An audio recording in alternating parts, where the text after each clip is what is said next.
Continuing on this episode and this segment is really how mobility shapes business decisions. And we're going to talk about both site selection. Where are we going to have a business? And that'll include mobility matrix. Supply chains, depending on what your business is or your services are, supply chains are really going to be dependent on infrastructure reliability. And boy, that can unpack a whole conversation there. Employee commute.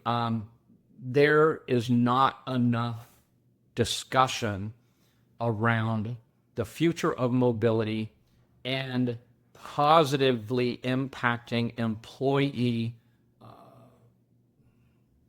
quality of life.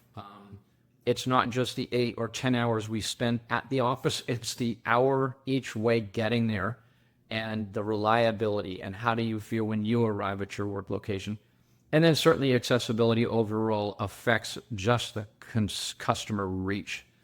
Who can reach us, whether we're a brick and mortar or we're a logistics supplier, how are people going to access our program services and business? So companies are going to evaluate really, and we live in the Tampa Bay area, certainly our headquarters is in Chattanooga, Tennessee. And let me tell you, everything is about mobility. You talk about cost of living, absolutely. Cost of housing, absolutely. But I will tell you right underneath that layer, and it doesn't apply just here or in Chattanooga or in Greenville, South Carolina or Miami or Dubai or Sao Paulo, is the issue of mobility.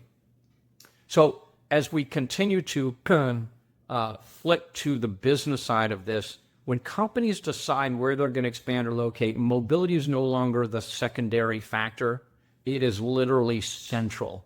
If you imagine a business wanting to start in a downtown location, how do you get X number, 50 employees, 250 employees in and out of the location? How does that impact your bottom line and what you're actually having to compensate your team for? And then if you are a regional or a national product or service provider, are your team having to get in and out of not only central office, but also in airports and transportation modalities?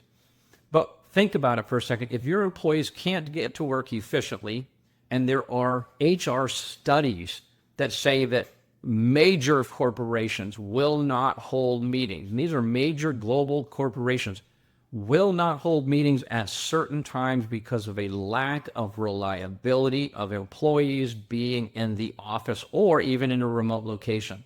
So again, it's not just an inconvenience, it is an expensive cost of reducing efficiency and reducing the ability for really team collaboration. It would be just simply one example. Mobility affects everything from hiring to logistics to actually customer success. And cities that now can offer seamless mobility in its best language are certainly going to be those ones that are most attractive for new businesses, for greater investment, and absolutely retaining top talent.